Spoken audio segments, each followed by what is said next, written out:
Hi friends, ಇದು ಮಸ್ತ್ಮಗ.ಕಾಮ್ನ international bulletin ಸುತ್ತು ಜಗತ್ತು. ಅಹಮದಾಬಾದ್ ವಿಮಾನ ದುರಂತದ ಘಟನೆ ಮಾಸೋ ಮುನ್ನವೇ ಈಗ ಮತ್ತೊಂದು ಭಾರೀ ವಿಮಾನ ದುರಂತ ಆಗೋದು ತಪ್ಪಿದೆ. ವಿಮಾನ ಹಾರ್ತಿರುವಾಗಲೇ ಬೆಂಕಿ ಹೊತ್ಕೊಂಡು ಕೂದಲೆಳೆ ಅಂತರದಲ್ಲಿ ಪಾರಾಗಿದೆ. ಅಮೆರಿಕದ ಡೆಲ್ಟಾ ಏರ್ಲೈನ್ಸ್ಗೆ ಸೇರಿರೋ ಬೋಯಿಂಗ್ 767-400 ವಿಮಾನ ಲಾಸ್ ಏಂಜಲೀಸ್ನಿಂದ ಅಟ್ಲಾಂಟಾಗೆ ಹೋಗಬೇಕಿತ್ತು. ಆದರೆ ಟೇಕ್ ಆಫ್ ಆದ ಕೆಲವೇ ಸಮಯದಲ್ಲೇ ಅದರ ಎಡಭಾಗದ ಎಂಜಿನ್ನಲ್ಲಿ ಬೆಂಕಿ ಕಾಣಿಸಿಕೊಂಡಿದೆ. ಆದ್ರಿಂದ ವಿಮಾನ ಲಾಸ್ ಏಂಜಲೀಸ್ ಇಂಟರ್ನ್ಯಾಷನಲ್ ಏರ್ಪೋರ್ಟ್ನಲ್ಲಿ ತುರ್ತು ಭೂಸ್ಪರ್ಶ ಮಾಡಿದೆ.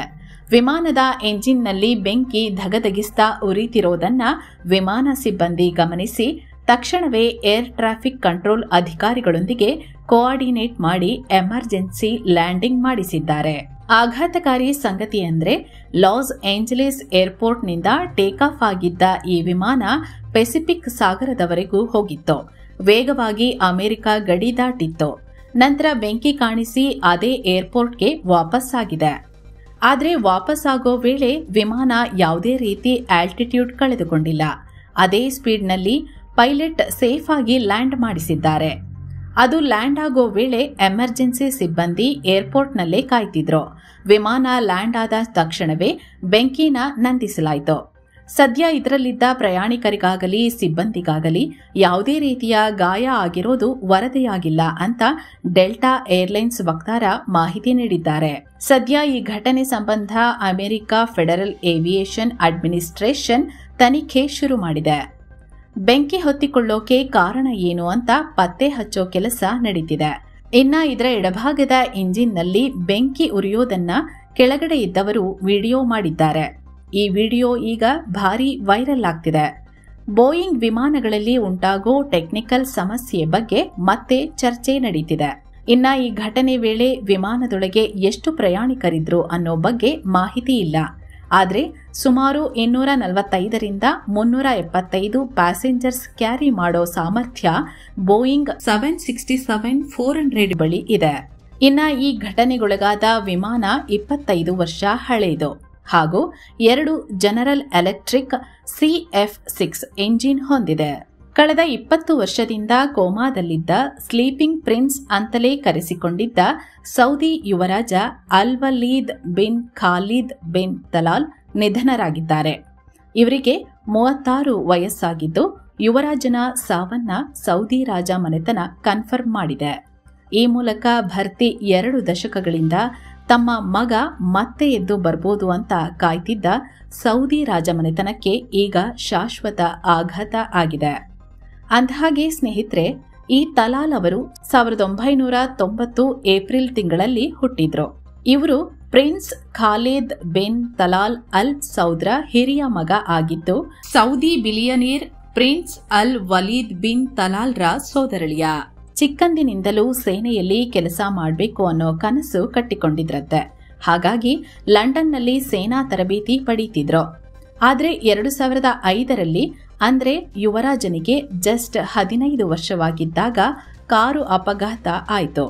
ಕಂಡೀಷನ್ ಅದೆಷ್ಟು ಸೀರಿಯಸ್ ಆಯಿತು ಅಂದ್ರೆ ಮೆದುಳಿನೊಳಗೆ ರಕ್ತಸ್ರಾವ ಉಂಟಾಯಿತು. ಅವರ ಅಂಗಾಂಗಗಳಿಗೆ ಗಂಭೀರ ಗಾಯವಾಯಿತು. ಬದುಕೋದೇ ಕಷ್ಟ ಅನ್ನೋ ಪರಿಸ್ಥಿತಿ ಬಂತು. ಆದ್ರೆ ಮಗನ ಉಳಿಸಿಕೊಳ್ಳಬೇಕು ಅಂತಿದ್ದ ಸೌದಿ ರಾಜರು ನುರಿತ ವೈದ್ಯರಿಂದ ಇವರಿಗೆ ಚಿಕಿತ್ಸೆ ಕೊಡಿಸಿದ್ರು. ಆದರೆ ಯುವರಾಜನ ಪ್ರಜ್ಞೆ ಸಂಪೂರ್ಣವಾಗಿ ಮರಳಿ ಪಡೆಯೋಕೆ ಸಾಧ್ಯ ಆಗಲಿಲ್ಲ. ಅಂದಿನಿಂದ ಇಂದಿನವರೆಗೂ ಕೋಮಾದಲ್ಲೇ ಇದ್ರು. ಆದರೆ ಅಲ್ಪ ಸ್ವಲ್ಪ ಆಗಾಗ ಅವರ ಮೆದುಳಿನ ಚಟುವಟಿಕೆ ಆಗ್ತಿದೆ ಅನ್ನೋಕೆ ಸೂಚನೆ ಸಿಕ್ತಿತ್ತು. ಅಂದ್ರೆ ಮಲಗಿದ್ದಲ್ಲೇ ಕಣ್ಣು ಮಿಟುಕಿಸೋದು ಎಲ್ಲ ಮಾಡ್ತಿದ್ರು. ಹೀಗಾಗಿನೇ ಮುಂದೊಂದು ದಿನ ಈತ ಚೆನ್ನಾಗಿ ಆಗ್ತಾರೆ ಅನ್ನೋ ನಂಬಿಕೆ ಇತ್ತಂತೆ. ಕಳೆದ 20 ವರ್ಷಗಳಿಂದ ವೆಂಟಿಲೇಟರ್ ಸಹಾಯದಿಂದ ಬದುಕಿದ್ರು. ಫೀಡಿಂಗ್ ಟ್ಯೂಬ್ ಮೂಲಕ ಆಹಾರ ನೀಡ್ತಿದ್ರು. ಅವರನ್ನ ಹೈಡ್ರೇಟೆಡ್ ಆಗಿರಿಸೋಕೆ ಪೋಷಕಾಂಶ ನೀಡೋಕೆ IV ಅಥವಾ ಇಂಟ್ರಾವೀನಸ್ ಫ್ಲೂಯಿಡ್ ನೀಡಲಾಗ್ತಿತ್ತು. ಆಗಾಗ ಇವರನ್ನ ನೋಡೋಕೆ ಕುಟುಂಬಸ್ಥರೊಂದಿಗೆ ಧಾರ್ಮಿಕ ಗುರುಗಳು ಬರ್ತಿದ್ರು. ಧಾರ್ಮಿಕ ಗೀತೆಗಳನ್ನ ಪಠಣ ಮಾಡಿ ಏನಾದರೂ ಪವಾಡ ಆಗ್ಬೋದು ಅಂತಲೂ ಪ್ರಯತ್ನ ಪಟ್ರು. ಅಷ್ಟೇ ಅಲ್ಲ, ಇವರ ತಂದೆ ಪ್ರಿನ್ಸ್ ಖಾಲಿದ್ ತಮ್ಮ ಮಗ ಒಂದಲ್ಲ ಒಂದಿನ ರಿಕವರ್ ಆಗ್ತಾನೆ ಅನ್ನೋ ದೃಢ ನಿಶ್ಚಯ ಇಟ್ಕೊಂಡಿದ್ರಂತೆ. ವೈದ್ಯರು ಸಾಕಷ್ಟು ಬಾರಿ ಯುವರಾಜ ರಿಕವರ್ ಆಗೋ ಚಾನ್ಸ್ ಇಲ್ಲ ಅಂತ ಹೇಳಿದ್ರೂ ಖಾಲಿದ್ ಕೇಳ್ತಿರ್ಲಿಲ್ಲ. ವೆಂಟಿಲೇಟರ್ನಲ್ಲೇ ಇಟ್ಕೊಂಡು ಮಗನ ಉಳಿಸಿಕೊಳ್ಳೋ ಪ್ರಯತ್ನ ಮಾಡಿದ್ರು. ಕಳೆದ ಕೆಲ ವರ್ಷಗಳಿಂದ ತಮ್ಮ ಮಗನ ಸ್ಥಿತಿಗತಿ ಬಗ್ಗೆ ಸೋಷಿಯಲ್ ಮೀಡಿಯಾದಲ್ಲೂ ಪೋಸ್ಟ್ ಹಾಕ್ತಿದ್ರು. ಆದ್ರೀಗ 20 ವರ್ಷಗಳ ನಂತರ ಪ್ರಾಣ ಕಳ್ಕೊಂಡಿದ್ದಾರೆ. ಈಗ ಸೌದಿ ರಾಜಮನೆತನದ ವಿಧಿವಿಧಾನಗಳಂತೆ ರಿಯಾದ್ನಲ್ಲಿ ಯುವರಾಜ sleeping prince Alwaleed bin Khalid bin ತಲಾಲ್ರ ಅಂತ್ಯಕ್ರಿಯೆ ನಡೆಯಲಿದೆ. ನ್ಯಾಟೋ ಬೆದರಿಕೆ, ಯುರೋಪಿಯನ್ ಯೂನಿಯನ್ ಸ್ಯಾಂಕ್ಷನ್ಗಳ ನಡುವೆ ಪುಟಿನ್ರ ರಷ್ಯಾ ಯುಕ್ರೇನ್ ಮೇಲೆ ಭೀಕರ ದಾಳಿ ನಡೆಸಿದೆ. ಭರ್ತಿ 300 ಡ್ರೋನ್ ಮತ್ತು 30 ಮಿಸೈಲ್ಗಳನ್ನ ಯುಕ್ರೇನ್ ಮೇಲೆ ಸುರಿಸಿದೆ. ಇದುವರೆಗೂ ಒಬ್ಬರು ಸಾವನ್ನಪ್ಪಿದ್ದು 6 ಜನ ಗಂಭೀರವಾಗಿ ಗಾಯಗೊಂಡಿದ್ದಾರೆ. ಯುಕ್ರೇನ್ನ ಒಡೆಸ್ಸಾ, ಸುಮಿ, ಕೆರ್ಸನ್ ಸೇರಿ ಹಲವೆಡೆ ರಷ್ಯಾ ಈ ದಾಳಿ ನಡೆಸಿದೆ. ಅಲ್ಲಿನ ರೆಸಿಡೆನ್ಷಿಯಲ್ ಬಿಲ್ಡಿಂಗ್, ಕ್ರಿಟಿಕಲ್ ಇನ್ಫ್ರಾಸ್ಟ್ರಕ್ಚರ್ಗೆ ಹಾನಿಯಾಗಿದೆ. ಈ ದಾಳಿಯನ್ನ ಯುಕ್ರೇನ್ ಅಧ್ಯಕ್ಷ ವ್ಲಾಡಿಮಿರ್ ಝೆಲೆನ್ಸ್ಕಿ ಕೂಡ ಕನ್ಫರ್ಮ್ ಮಾಡಿದ್ದಾರೆ. ಇನ್ನು ಯುಕ್ರೇನ್ ಕೂಡ ರಷ್ಯಾ ರಾಜಧಾನಿ ಮಾಸ್ಕೋ ಗುರಿಯಾಗಿಸಿ ಡ್ರೋನ್ ದಾಳಿ ಮಾಡಿದೆ. ಇದರಲ್ಲಿ 71 ಡ್ರೋನ್ಗಳನ್ನ ನಾವು ಹೊಡೆದಾಕಿದ್ದೀವಿ ಅಂತ ರಷ್ಯಾ ಹೇಳಿದೆ. ಈ ದಾಳಿಯಲ್ಲಾದ ಸಾವು ನೋವುಗಳ ಬಗ್ಗೆ ಇನ್ನಷ್ಟೇ ಸ್ಪಷ್ಟನೆ ಸಿಗಬೇಕಿದೆ. ಇನ್ನು ರಷ್ಯಾ ದಾಳಿಗೆ ಪ್ರತಿಕ್ರಿಯೆಯಾಗಿ ಯುಕ್ರೇನ್ ಜೊತೆ ಗಡಿ ಹಂಚಿಕೊಂಡಿರೋ ನ್ಯಾಟೋ ಮೆಂಬರ್ ಕಂಟ್ರಿ ಪೋಲೆಂಡ್ ಮತ್ತೆ ತನ್ನ ಏರ್ಕ್ರಾಫ್ಟ್ಗಳನ್ನ ತನ್ನ ವಾಯು ಪ್ರದೇಶದಲ್ಲಿ ಹಾರಿಸಿದೆ. ರಷ್ಯಾ ದಾಳಿಗೆ ನಾವು ಎಲ್ಲಾ ತರ ಪ್ರಿಪೇರ್ ಆಗಿದ್ದೀವಿ ಅಂತ ತೋರಿಸೋಕೆ ಈ ರೀತಿ ಮಾಡಿದ್ದಾರೆ. ಪೋಲೆಂಡ್ನ ರಕ್ಷಣಾ ಇಲಾಖೆ ಇದನ್ನ ಕನ್ಫರ್ಮ್ ಮಾಡಿದೆ. ಥೈಲ್ಯಾಂಡ್ನಲ್ಲಿ ದೊಡ್ಡ ಹಗರಣವೊಂದು ಬೆಳಕಿಗೆ ಬಂದಿದೆ. ಲೈಂಗಿಕ ಆರೋಪ, ಬ್ಲಾಕ್ ಮೇಲ್ ಮತ್ತು ಸುಲಿಗೆಗೆ ಸಂಬಂಧಿಸಿದ ಹಗರಣಗಳಲ್ಲಿ ಬೌದ್ಧ ಧರ್ಮಗುರುಗಳು ಸಿಲುಕಿಕೊಂಡಿದ್ದಾರೆ. ಇತ್ತೀಚೆಗೆ ಥೈಲ್ಯಾಂಡ್ನ ಹಿರಿಯ ಬೌದ್ಧ ಧರ್ಮಗುರು ಪ್ರಾತೇಪ್ ವಾಚಿರಾಪಾಮೋಕೆ ಅನ್ನೋರು ಇದ್ದಕ್ಕಿದ್ದಂತೆ ಕಾಣೆಯಾಗಿದ್ರು. ಇದರ ತನಿಖೆ ಆರಂಭಿಸಿದ ಪೊಲೀಸರ ಮುಂದೆ ಈ ಹಗರಣ ಬಯಲಾಗಿದೆ. ವೀಲಾ ವಾನ್ ಎಂಸಾವಾಟ್ ಅನ್ನೋ 30 ವರ್ಷದ ಮಹಿಳೆಯ ಮೊಬೈಲ್ ಫೋನ್ನಲ್ಲಿ ಬೌದ್ಧ ಧರ್ಮಗುರುಗಳ ಬರೋಬ್ಬರಿ 80,000 ಅಶ್ಲೀಲ ಫೋಟೋಗಳು ಮತ್ತು ವಿಡಿಯೋಗಳು ಪತ್ತೆಯಾಗಿದೆ. ಆಕೆಯೊಂದಿಗೆ ಕನಿಷ್ಠ 9 ಬೌದ್ಧ ಧರ್ಮಗುರುಗಳು ಅಕ್ರಮ ಸಂಬಂಧ ಹೊಂದಿರೋದು ಗೊತ್ತಾಗಿದೆ. ಇನ್ನ ಈಕೆ ತನ್ನ ಮೊಬೈಲ್ನಲ್ಲಿರೋ ಅಶ್ಲೀಲ ವಿಡಿಯೋಗಳನ್ನ ಲೀಕ್ ಮಾಡೋದಾಗಿ ಬೆದರಿಸಿ ಕಳೆದ 3 ವರ್ಷದಲ್ಲಿ ಈ ಬೌದ್ಧ ಧರ್ಮಗುರುಗಳಿಂದ ಬರೋಬ್ಬರಿ 102 ಕೋಟಿ ರೂಪಾಯಿ ಹಣ ಪಡೆದಿದ್ದಾಳೆ ಅನ್ನೋದು ಪೊಲೀಸ್ ತನಿಖೆಯಲ್ಲಿ ಬಯಲಾಗಿದೆ. ಈ ವಿಚಾರವೀಗ ಅಂತಾರಾಷ್ಟ್ರೀಯ ಮಟ್ಟದಲ್ಲಿ ಭಾರೀ ಸುದ್ದಿಯಾಗ್ತಿದೆ. ಈ ಸಂಬಂಧ ಪೊಲೀಸರು ತನಿಖೆಯನ್ನ ಮತ್ತಷ್ಟು ಚುರುಕುಗೊಳಿಸಿದ್ದಾರೆ. ಬೌದ್ಧ ದೇವಾಲಯಗಳಿಗೆ ಬರೋ ದೇಣಿಗೆಗಳನ್ನ ಪರಿಶೀಲಿಸುತ್ತಿದ್ದಾರೆ. ಅತ್ತ ಪೊಲೀಸರು ಜನರಿಗೆ ಹೊಸ ಸಹಾಯವಾಣಿ ನೀಡಿ ಬೌದ್ಧ ಧರ್ಮಗುರುಗಳು ಹೀಗೆ ಅನುಚಿತವಾಗಿ ನಡೆದುಕೊಂಡ್ರೆ ತಿಳಿಸುವಂತೆ ಸೂಚಿಸಿದ್ದಾರೆ. ಅತ್ತ ಥೈಲ್ಯಾಂಡ್ ಸರ್ಕಾರ ಕೂಡ ಬೌದ್ಧ ಧರ್ಮಗುರುಗಳಿಗೆ ಸಂಬಂಧಪಟ್ಟ ಕಾನೂನು ರಿವ್ಯೂ ಮಾಡುವಂತೆ ಆದೇಶಿಸಿದೆ. ವಿಯೆಟ್ನಾಂನಲ್ಲಿ ಭೀಕರ ದೋಣಿ ದುರಂತ ಸಂಭವಿಸಿದೆ. ಅಲ್ಲಿನ ಹಾ ಲೋಂಗ್ ಕೊಲ್ಲಿಯಿಂದ ಪ್ರವಾಸಿಗರನ್ನ ಹೊತ್ತೊಯ್ತಿದ್ದ ದೋಣಿ ಹಠಾತ್ ಚಂಡಮಾರುತದ ಗಾಳಿಗೆ ಮುಳುಗಿದೆ. ಪರಿಣಾಮ ಕನಿಷ್ಠ 38 ಜನ ಪ್ರಾಣ ಕಳ್ಕೊಂಡಿದ್ದಾರೆ. ಹಲವರು ನಾಪತ್ತೆಯಾಗಿದ್ದಾರೆ. 12 ಜನರನ್ನ ರಕ್ಷಣೆ ಮಾಡಲಾಗಿದೆ. ಸದ್ಯ ಅಲ್ಲಿನ ಅಧಿಕಾರಿಗಳು ಶೋಧ ಕಾರ್ಯಾಚರಣೆ ನಡೆಸುತ್ತಿದ್ದಾರೆ. ಲಭ್ಯವಿರೋ ಮಾಹಿತಿ ಪ್ರಕಾರ ಬೋಟಲ್ಲಿ 53 ಜನ ಇದ್ರು ಎನ್ನಲಾಗ್ತಿದೆ. ಪಾಕ್ನಿಂದ ಸ್ವಾತಂತ್ರ್ಯ ಪಡಿಬೇಕು ಅನ್ನೋ ಬಲೂಚ್ಗಳ ಕೂಗು ದಿನವೂ ಜೋರಾಗ್ತಲೇ ಇದೆ. ಇದೀಗ ಬಲೂಚ್ ಲಿಬರೇಷನ್ ಆರ್ಮಿ ಪಾಕ್ ಸೇನೆಯ ಇಂಟೆಲಿಜೆನ್ಸ್ ಆಫೀಸರ್ ಅನ್ನ ಹತ್ಯೆ ಮಾಡಿದೆ. ಇವರನ್ನ ಮೇಜರ್ ಅನ್ವರ್ ಕಾಕರ್ ಅಂತ ಗುರುತಿಸಲಾಗಿದೆ. ಬಲೂಚಿಸ್ತಾನದ ಕ್ವೇಟ್ವಾದಲ್ಲಿ ಈ ಅನ್ವರ್ ಕಾಕರ್ರ ಕಾರ್ನಲ್ಲಿ ಸುಧಾರಿತ ಸ್ಫೋಟಕವನ್ನಿಟ್ಟು ಬಲೂಚ್ ಪಡೆ ಈ ದಾಳಿ ನಡೆಸಿದೆ. ದಾಳಿಯನ್ನ ನಾವೇ ಮಾಡಿದ್ದೀವಿ ಅಂತ ಬಲೂಚ್ ಪಡೆ ದಾಳಿಯ ಹೊಣೆಯನ್ನ ಹೊತ್ಕೊಂಡಿದೆ. ಈ ದಾಳಿಯ ವಿಡಿಯೋ ಕೂಡ ಸಿಸಿಟಿವಿಯಲ್ಲಿ ಸೆರೆಯಾಗಿದ್ದು ಸೋಷಿಯಲ್ ಮೀಡಿಯಾದಲ್ಲಿ ವೈರಲ್ ಆಗಿದೆ.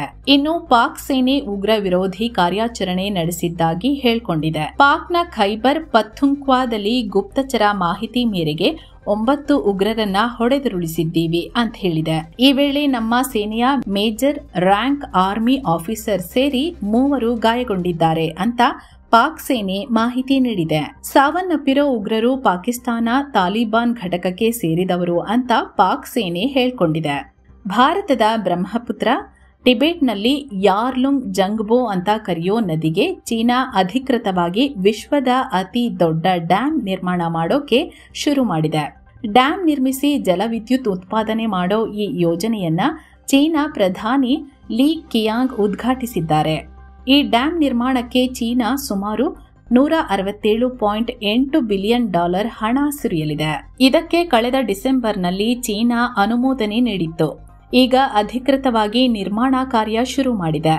ಇದನ್ನ ಚೀನಾದಲ್ಲಿರೋ 3 ಗಾರ್ಜಿಯಸ್ ಡ್ಯಾಂಗಿಂತ ದೊಡ್ಡದಾಗಿ ನಿರ್ಮಿಸೋಕೆ ಚೀನಾ ಪ್ಲಾನ್ ಹಾಕೊಂಡಿದೆ. ಅಂದಹಾಗೆ ಚೀನಾದ ಈ ಯೋಜನೆಯ ವಿರುದ್ಧ ಭಾರತ ಹಾಗೂ ಬಾಂಗ್ಲಾ ಕಳವಳ ವ್ಯಕ್ತಪಡಿಸಿದ್ವು. ಇದರ ಬಗ್ಗೆ ಚೀನಾಗೂ ಮನವರಿಕೆ ಮಾಡಲಾಗಿತ್ತು. ಪ್ರವಾಹ ಮತ್ತು ಕೃತಕ ಬರ ಸೃಷ್ಟಿ ಮಾಡಬಹುದು, ಇದನ್ನ ಆಯುಧ ತರ ಬಳಕೆ ಮಾಡಬಹುದು ಅಂತ ಆತಂಕ ಇತ್ತು. ಇದರ ಮಧ್ಯೆಯೂ ಚೀನಾ ಈ ಹೆಜ್ಜೆ ಇಟ್ಟಿದೆ. ಆದರೆ ಇನ್ನೂ ಕೆಲವರು ಚೀನಾದ ಈ ಡ್ಯಾಂನಿಂದ ಭಾರತಕ್ಕೆ ಅಂಥ ಸಮಸ್ಯೆ ಏನ್ ಆಗಲ್ಲ ಅಂತ ಅಭಿಪ್ರಾಯ ವ್ಯಕ್ತಪಡಿಸುತ್ತಿದ್ದಾರೆ. ಯಾಕಂದ್ರೆ ಹಿಮಾಲಯದಲ್ಲಿ ಹುಟ್ಟೋ ಈ ನದಿಗೆ ಹೆಚ್ಚಿನ ನೀರು ಭಾರತ ಪ್ರವೇಶ ಮಾಡಿದ ಮೇಲೆ ಸೇರುತ್ತೆ. ಹೀಗಾಗಿ ಇಲ್ಲಿ ಭಾರತ ಹೆಚ್ಚು ತಲೆ ಕೆಡಿಸಿಕೊಳ್ಳಬೇಕಾದ ಪರಿಸ್ಥಿತಿ ಬರಲ್ಲ ಅಂತ ಹೇಳ್ತಿದ್ದಾರೆ. ಆಸ್ಟ್ರೋನಮರ್ ಕಂಪನಿ ಸಿಇಒ ಆಂಡಿ ಬೈರನ್ರ ಪ್ರಕರಣ ಈಗ ಜಗತ್ತಿನಾದ್ಯಂತ ಸದ್ದು ಮಾಡ್ತಿದೆ. ಬೈರನ್ ಅವರು ತಮ್ಮ ಹುದ್ದೆಗೆ ರಾಜೀನಾಮೆಯನ್ನು ಕೊಟ್ಟಿದ್ದಾರೆ. ಇತ್ತೀಚೆಗಷ್ಟೇ ಅಮೆರಿಕದ ಬೋಸ್ಟನ್ನಲ್ಲಿ ಕೋಲ್ಡ್ ಪ್ಲೇ ಸಂಗೀತ ಕಾರ್ಯಕ್ರಮ ನಡೀತಿತ್ತು. ಈ ಕಾರ್ಯಕ್ರಮದಲ್ಲಿ ಆಂಡಿ ಬೈರನ್ ತಮ್ಮ ಕಂಪನಿಯ ಮಹಿಳಾ ಉದ್ಯೋಗಿ ಕ್ರಿಸ್ಟಿನ್ ಕಾಬೋಟ್ರೊಂದಿಗೆ ಆತ್ಮೀಯವಾಗಿ ಇರೋ ಥರ ಕಾಣಿಸಿಕೊಂಡಿದ್ರು. ಆ ವಿಡಿಯೋ ಸೋಷಿಯಲ್ ಮೀಡಿಯಾದಲ್ಲಿ ಫುಲ್ ವೈರಲ್ ಆಗಿತ್ತು. ಎಲ್ಲೆಡೆ ತೀವ್ರ ಟೀಕೆ ವ್ಯಕ್ತವಾಗಿತ್ತು. ಇಬ್ಬರು ಅನುಚಿತವಾಗಿ ವರ್ತಿಸಿದ್ದಾರೆ ಅಂತ ಟೀಕೆ ಕೂಡ ಬಂದಿತ್ತು. ಈ ವಿಚಾರ ಆಂಡಿ ಬೈರನ್ರ ಕುಟುಂಬದಲ್ಲಿ ಕೋಲಾಹಲ ಸೃಷ್ಟಿಸಿ ಅವರ ಪತ್ನಿ ಮೆಗನ್ ಕೆರಿಗನ್ ತಮ್ಮ ಫೇಸ್ಬುಕ್ ಪ್ರೊಫೈಲ್ನಲ್ಲಿ ಸರ್ನೇಮ್ ಅನ್ನ ತೆಗೆದುಹಾಕಿದ್ರು. ನಂತರ ಪ್ರೊಫೈಲ್ ಅನ್ನ ಕೂಡ ಡಿಆಕ್ಟಿವೇಟ್ ಮಾಡಿದ್ರು. ಇದರ ಬೆನ್ನಲ್ಲೇ ಇವರಿಗೆ ರಜೆ ಕೊಟ್ಟಿರೋದಾಗಿ ಕಂಪನಿ ಅನೌನ್ಸ್ ಮಾಡಿತ್ತು. ಈಗ ರಾಜೀನಾಮೆ ಘೋಷಣೆಯಾಗಿದೆ. ಇದರ ಬಗ್ಗೆ ಕಂಪನಿ ಕೂಡ ಮಾಹಿತಿ ಕೊಟ್ಟಿದ್ದು ಬೈರನ್ ತಮ್ಮ ರಾಜೀನಾಮೆ ಸಲ್ಲಿಸಿದ್ದಾರೆ. ನಿರ್ದೇಶಕರ ಮಂಡಳಿ ಅದನ್ನ ಅಂಗೀಕರಿಸಿದೆ. ಸಹ ಸಂಸ್ಥಾಪಕ ಮತ್ತು ಮುಖ್ಯ ಉತ್ಪನ್ನ ಅಧಿಕಾರಿ ಪೀಟ್ ಡಿಜಾಯ್ ಮಧ್ಯಂತರ ಸಿಇಒ ಆಗಿ ಸೇವೆ ಸಲ್ಲಿಸುತ್ತಿದ್ದಾರೆ. ನಮ್ಮ ಮುಂದಿನ ಸಿಇಒಗಾಗಿ ಹುಡುಕಾಟ ಪ್ರಾರಂಭಿಸುತ್ತಿದ್ದೇವೆ ಅಂತ ಕಂಪನಿ ಹೇಳಿದೆ. ಈ ಮೂಲಕ ಕಾರ್ಯಕ್ರಮವೊಂದರಲ್ಲಿ ಸೆರೆ ಸಿಕ್ಕ ವಿಡಿಯೋ ಒಂದು ದೊಡ್ಡ ಕಂಪನಿ ಮತ್ತು ಅದರ ಮುಖ್ಯ ಅಧಿಕಾರಿಯ ಭವಿಷ್ಯಕ್ಕೆ ಈಗ ಇನ್ನೊಂದು ಟ್ವಿಸ್ಟ್ ಕೊಟ್ಟಿದೆ. ಇನ್ನು ಬಾಂಗ್ಲಾದಲ್ಲಿ ಚುನಾವಣೆ ಸಮೀಪಿಸುತ್ತಿದ್ದಂತೆ ಜಮಾತ್ ಇ ಇಸ್ಲಾಂ ಪಕ್ಷ ದೊಡ್ಡ ರ್ಯಾಲಿ ನಡೆಸಿ ಶಕ್ತಿ ಪ್ರದರ್ಶನ ಮಾಡಿದೆ. ಜಮಾತ್ ಇ ಇಸ್ಲಾಂ ಪಕ್ಷದ ಮುಖ್ಯಸ್ಥ ಶಫೀಕುರ್ ರೆಹಮಾನ್ ನೇತೃತ್ವದಲ್ಲಿ ರಾಜಧಾನಿ ಢಾಕಾದಲ್ಲಿ ಈ ರ್ಯಾಲಿ ನಡೆದಿದೆ. ಸುಮಾರು 5 ಲಕ್ಷ ಜನ ರ್ಯಾಲಿಯಲ್ಲಿ ಪಾಲ್ಗೊಂಡಿದ್ರು ಅಂತ ರಿಪೋರ್ಟ್ ಆಗಿದೆ. ಈ ವೇಳೆ ಈ ಶಫೀಕುರ್ ಭ್ರಷ್ಟಾಚಾರ ಮತ್ತು ಸುಲಿಗೆ ವಿರುದ್ಧ ಹೋರಾಡ್ತೀವಿ ಅಂತ ಹೇಳಿದ್ದಾರೆ. ಅಲ್ಲದೆ ನ್ಯಾಯಯುತ ಮತ್ತು ಶಾಂತಿಯುತವಾಗಿ ಚುನಾವಣೆ ನಡೆಯಬೇಕು, ಕಳೆದ ವರ್ಷ ದಂಗೆ ನಡೆದ ವೇಳೆ ಸಾವನ್ನಪ್ಪಿರೋರಿಗೆ ನ್ಯಾಯ ಸಿಗಬೇಕು ಅಂತ ಯೂನಸ್ ಆಡಳಿತದ ಮುಂದೆ ಹಲವು ಬೇಡಿಕೆ ಇಟ್ಟಿದ್ದಾರೆ. ಈ ರ್ಯಾಲಿಯಲ್ಲಿ ವಿದ್ಯಾರ್ಥಿಗಳ ನೇತೃತ್ವದ ನ್ಯಾಷನಲ್ ಸಿಟಿಜನ್ಸ್ ಪಾರ್ಟಿ ಸೇರಿದಂತೆ ಅನೇಕ ಇಸ್ಲಾಮಿಸ್ಟ್ ಪಕ್ಷಗಳು ಕೂಡ ಭಾಗವಹಿಸಿದ್ವು ಅಂತ ಸ್ಥಳೀಯ ಮಾಧ್ಯಮಗಳು ವರದಿ ಮಾಡಿವೆ. ಇನ್ನು ಭಾರತ ಮತ್ತು ಪಾಕಿಸ್ತಾನ ಮಾಜಿ ಕ್ರಿಕೆಟ್ ಆಟಗಾರರ ನಡುವಿನ world champions of legends tourney ರದ್ದಾಗಿದೆ. ಪಾಕ್ ಜೊತೆಗಿನ ಈ ಪಂದ್ಯದಿಂದ ಭಾರತೀಯ ಆಟಗಾರರು ಹಿಂದೆ ಸರಿದ ಹಿನ್ನೆಲೆಯಲ್ಲಿ ಈ ಪಂದ್ಯವನ್ನ ರದ್ದುಗೊಳಿಸಲಾಗಿದೆ. ಪಹಲ್ಗಾಮ್ ಉಗ್ರ ದಾಳಿಯನ್ನ ವಿರೋಧಿಸಿ ಮಾಜಿ ಕ್ರಿಕೆಟಿಗ ಶಿಖರ್ ಧವನ್ ನಾನು ಪಾಕ್ ಜೊತೆಗಿನ ಪಂದ್ಯದಲ್ಲಿ ಆಡಲ್ಲ ಅಂತ ಹೇಳಿದ್ರು. ಇನ್ನು ಇಂಡಿಯನ್ ಲೆಜೆಂಡ್ಸ್ ತಂಡದಲ್ಲಿ ನಾಯಕ ಯುವರಾಜ್ ಸಿಂಗ್, ಹರ್ಭಜನ್ ಸಿಂಗ್, ಇರ್ಫಾನ್ ಪಠಾಣ್, ಸುರೇಶ್ ರೈನಾ, ರಾಬಿನ್ ಉತ್ತಪ್ಪ ಸೇರಿ ಇತರ ಆಟಗಾರರು ಕೂಡ ಹಿಂದೆ ಸರಿದಿದ್ರು. ಈಗ ಈ ಪಂದ್ಯವನ್ನೇ ರದ್ದುಗೊಳಿಸಲಾಗಿದೆ ಅಂತ ವರ್ಲ್ಡ್ ಚಾಂಪಿಯನ್ಸ್ ಆಫ್ ಲೆಜೆಂಡ್ಸ್ ಆಯೋಜಕರು ತಿಳಿಸಿದ್ದಾರೆ. ಅಂದಹಾಗೆ world championship of legends league ಅನ್ನೋದು ಮಾಜಿ ಕ್ರಿಕೆಟ್ ಆಟಗಾರರ T20 ಟೂರ್ನಿ. ಈ ಟೂರ್ನಿಯಲ್ಲಿ Bharat, Pakistan, England, Australia, West Indies ಹಾಗೂ ಸೌತ್ ಆಫ್ರಿಕಾ ತಂಡಗಳ ಮಾಜಿ ಆಟಗಾರರು ಕಣಕ್ಕಿಳಿಯುತ್ತಿದ್ದಾರೆ. ಈ 6 ತಂಡಗಳ ನಡುವೆ ಇಂಗ್ಲೆಂಡ್ನಲ್ಲಿ ಟೂರ್ನಿ ನಡೀತಿದೆ. ಸೊ ಫ್ರೆಂಡ್ಸ್, ಇದಾಗಿತ್ತು ಇವತ್ತಿನ ಜಗತ್ತಿನ ಸುತ್ತಾಟ. ಮತ್ತೆ ಭೇಟಿಯಾಗ್ತಿರೋಣ. ನಮಸ್ಕಾರ.